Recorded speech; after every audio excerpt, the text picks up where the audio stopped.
This animal is near and dear to my heart. This will probably be the name-bearing specimen for our new species of Diplodocus. And I dug this out. I'm not even humble bragging, I'm bragging. This took a long time to get out of the ground. I only started preparing it and then I left, and the kind preparators after me did an amazing job. Look at this. This is that ice cream scoop that we're talking about on Diplodocus. See, my hand disappears in there. Random side note, Barosaurus never gets deep, anywhere near this deep. Here's the hole in the lateral, the side there.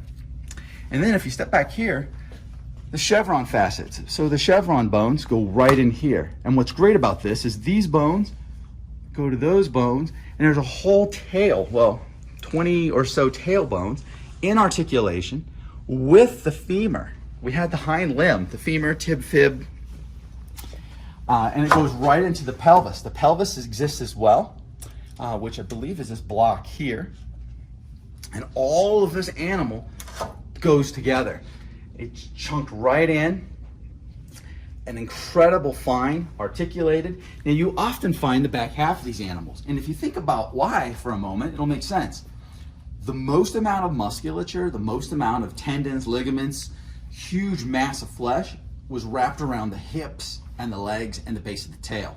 And so you'll find again and again, quarry after quarry, that's part of the animal you find. The first couple of backbones, the dorsal vertebrae, then it runs, or the back half of the dorsal column, so technically the last if you're going head to tail, and then the pelvis with the ilium, the ischium, the pubis, the femur, all would have been just ensconced in flesh and muscle, tendon.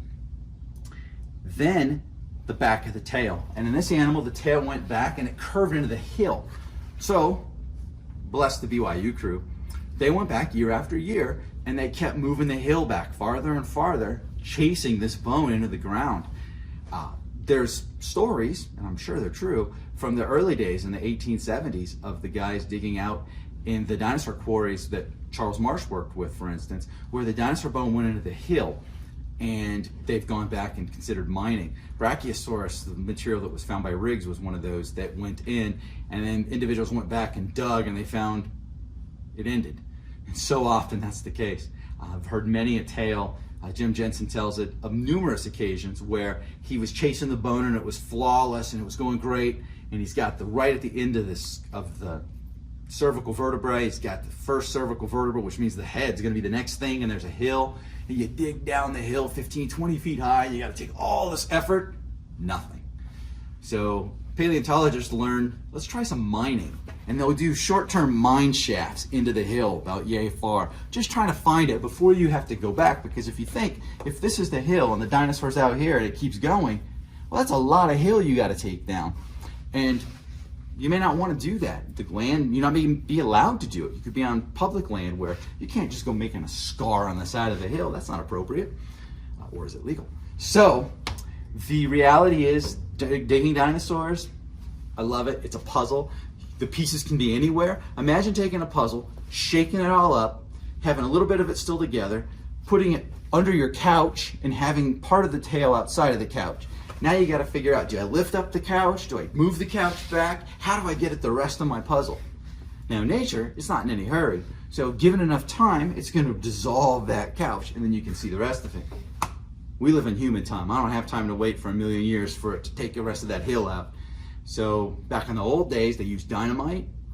Even in the 60s, they used giant tractors and bulldozers to plow down areas to get down to these.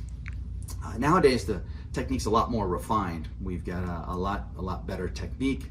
We've got ground penetrating radar that's been used as experiments. We've got radiation detectors, metal detectors. Oh, why radiation? Because all these bones are mildly radioactive. So these bones were sitting in the Morrison Formation.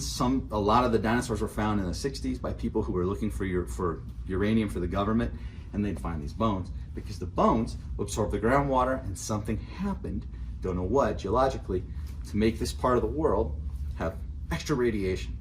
When you go to the British Museum of Natural History to look at these specimens, you have to sign, at least I had to sign, a radiation waiver that says you won't sue them if you get cancer later on. It's very low doses. I've been in here with the Geiger counter, but they messed with me. They left it on the most sensitive setting. So, and they told me before I went in and used it, if it pegs the needle and gets really loud, you're in trouble. And they had known I've been working on these tailbones for weeks. I had them in my lap. I'd been holding them and playing with them. And they're like, let's see how radioactive it is. I almost screamed in terror, like, oh my goodness, what's happening? And it was pegged to chart. And then they, of course, because they were in on the joke and I wasn't, said, oh no, we need to get a hazmat suit. This is insane. And I was, for a few minutes, thinking that I had irradiated myself and was going to die. It was only later that they revealed, after they could see that I was blanching and turning white and my whole life was flashing before my eyes, that I had this terrifying death of radiation sickness, that they walked over and said, now we're at the most sensitive level. Here's the normal level. Here's where it's at. This is within the safety acceptability. Paleontology humor. Gotta love it. So this is the pelvis, and this is the backbones, the dorsal vertebrae, that go with that tail we were just looking at. And right here was where the femur was out. And what was neat about this block was, this is the ilium, but you have the ischium and the pubis. Dinosaur, where the acetabulum, where the femur goes in us on the hip, it's one solid piece of bone and it plugs in. On dinosaurs, all the dinosaurs, these are actually three bones that come together. So you have the ilium, you've got this ischium that plugs in, and then you have this pubis bone, and they curve and make the bottom half of an acetabulum, and the femur goes in here. So if you come on over here, I think you can tell, here is the dorsal vertebra. It's kind of slanted down. And this is where we had to cut it in the field. You can see this jacket. So all of this was covered in rock. And I was working with the natural cracks that were here, trying to figure out where's a good place to break it. And there was a natural crack that went through here. So we used big pry bars, because this was all covered in rock, so we didn't damage any of this bone. We used these huge Johnson bars to just move, to get it just enough so we could drop some burlap down, and then move, and then slowly take this jacket. If you point over there, that actually plugs in to this. And so there is a beautiful dinosaur that we had to pull out of the ground. And you can see how much room we left. If you look back here, this jacket, we didn't want to expose any of this in the field. This was all covered in rock. So this is where you have to know anatomy and know the animals you're working on. I knew this was a Diplodocus. I identified it because we happened to find the tail first. So I'm like, okay, I know what I've got. And it just kept going and going. So we started out here, we'd work our way in, and then we'd hit a little bit of bone and back off. So then what happens is, you go, and if you look here, you can see the matrix. This is what I was digging in. You can see these air scribe marks in the field. I was trying to figure out, what the heck, where are we at?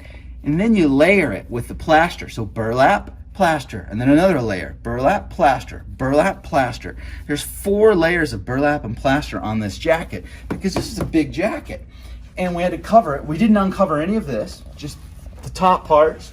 And once you know, roughly, once you look at the tail, you know how long the other elements are going to be. And so you can start getting close when you're in the field and guessing.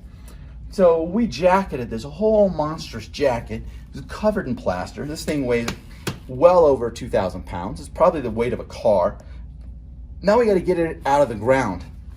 So you have to pedestal it. So what happens is, this was the side that was facing up. But to get this jacketed all the way around, you jacket the top first. So you cover this all with plaster. In fact, come over here. This is what they look like when they're in the field. You cover it in plaster, and then you start pedestaling. You start taking the matrix away until it's literally sitting on a pedestal. And then someone's got to flip the jacket over. So this was the top, and then you flip it over, and now it's sitting on this, and now you got to jacket the top of this. So you got to go all the way around with plaster again. So you end up with a fully enshrouded plaster jacket. And then when you get back in the lab, you have to cut it. And you cut the jacket open very carefully. And once you cut it open, now you've got all the matrix, you have to start preparing. So in these big sauropod blocks, because they're so big and heavy, you only get to prep one side usually. It's very rare that you get the luxury on these big bones of getting to prep both sides, because they're just, how do you support them? Some of them will collapse on themselves. But you've got some amazing people out there, some phenomenal preparators that can do the job. But for our purposes, for the research, there's this thing called bilateral symmetry, which means what the right side looks like, the left side looks like. So if I know what that side looks like, it's likely the other side looks similar. And so we go ahead, you jacket it, you then tie ropes around it, and we have a truck we called Super Truck, and it had a crane on the back, and we should probably get some footage of that before we leave.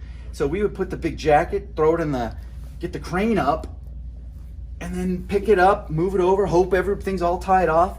I've only seen one jacket fail, and that was really sad. I don't know what happened. It was a smaller one, but it was pretty solid, heavy. It was in a tough spot, and the plaster cracked. Thankfully, because we left matrix all on it, nothing happened to the bone. So when we got it back to the lab, I was fearing the worst, and so I felt bad. We tore it open. This is why you don't prepare the bone in the field. The natural rock was still all around it. Bone didn't even know that we had cracked the plaster. So I don't know if it was defective plaster, if we didn't use enough plaster. I don't know to this day. It's the only time I've seen it happen. But it is scary when something's 8 feet off the ground and it's 1,000 pounds and you see the cracks go down the middle and you're thinking, oh no, this is gonna end poorly. But because we practiced good field technique and protected the bone from us until we got it back in the lab, it was all fine. So as you keep coming on down here, here's another example of a gigantic jacket.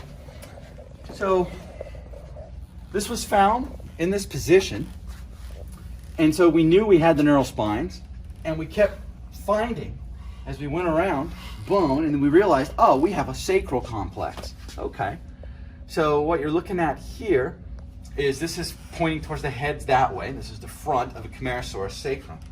Broad, wide hips, but we didn't know we had all this at the time. We knew how wide it was, and we were pretty sure based on the rock. And you can still see we left the rock here in the matrix. And you can see that the kind of rock that's here is clayey. So this was all wet and green in the field, and when it dries out overnight or over a couple of days, it then naturally cracks even further. Another reason why you don't expose this rock in the field. You leave it as close to what was there as possible so it doesn't dry out. So now when we get back to the lab and we open it and these start to crack, well, you can stabilize the bone in case the cracks roll up into it. In this case, we get really lucky, and when it dries, you can usually remove it, and that's very handy. Often you'll find there's this separation layer. If the animal was buried pretty quick, the flesh that was still on there leaves this little layer, and sometimes you can walk up with a chisel and hit it with a hammer, and you can crack off all of the matrix around it, because that natural whatever chemically happened where the flesh was left behind allows this microscopic separation layer that when you hit it with a hammer pops off. And it's so cool because now you've got this perfect mold of the bone itself.